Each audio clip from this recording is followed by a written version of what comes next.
Champions ట్రోఫీలో భాగంగా India versus Pakistan మధ్య జరిగిన మ్యాచ్లో పాకిస్తాన్పై టీమిండియా 6 వికెట్ల తేడాతో ఘన విజయం సాధించింది. అయితే ఈ మ్యాచ్లో తొలుత బ్యాటింగ్ చేసిన పాకిస్తాన్ 49.4 ఓవర్లలో 241 పరుగులకు ఆలౌట్ అయింది. ఆ తర్వాత లక్ష్య ఛేదనలో బ్యాటింగ్ చేసిన టీమిండియా 4 వికెట్లు నష్టపోయి లక్ష్యాన్ని ఛేదించేసింది. అయితే అనంతరం టీమిండియా ఆటగాళ్లపై కీలక వ్యాఖ్యలు చేసిన పాకిస్తాన్ మాజీ కెప్టెన్ బాబర్ ఆజమ్ ఇప్పుడున్న ఫామ్లో టీమిండియాను ఓడించడం ఏ జట్టు వల్ల కాదని పాకిస్తాన్ మాజీ కెప్టెన్ బాబర్ ఆజమ్ ఓ సోషల్ మీడియా ద్వారా తెలిపాడు. ఎందుకంటే టీమిండియా ఆటగాళ్లు బ్యాటింగ్లోనూ, బౌలింగ్లోనూ, అటు ఫీల్డింగ్లోనూ చాలా అద్భుతంగా రాణిస్తున్నారు.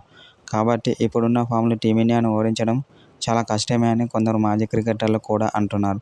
అయితే ఈ మ్యాచ్లో విరాట్ కోహ్లీ చాలా అద్భుతమైన సెంచరీ నమోదు చేశాడు. అయితే అనంతరం అతని యొక్క బ్యాటింగ్పై ప్రశంసల వర్షం కురిపించాడు పాకిస్తాన్ మాజీ కెప్టెన్ బాబర్ ఆజమ్. ఇలాంటి ప్లేయర్ జట్టులో ఒక్కరుంటే మాత్రం ఆ జట్టుకు తిరుగుండదని బాబర్ ఆజమ్ అన్నాడు.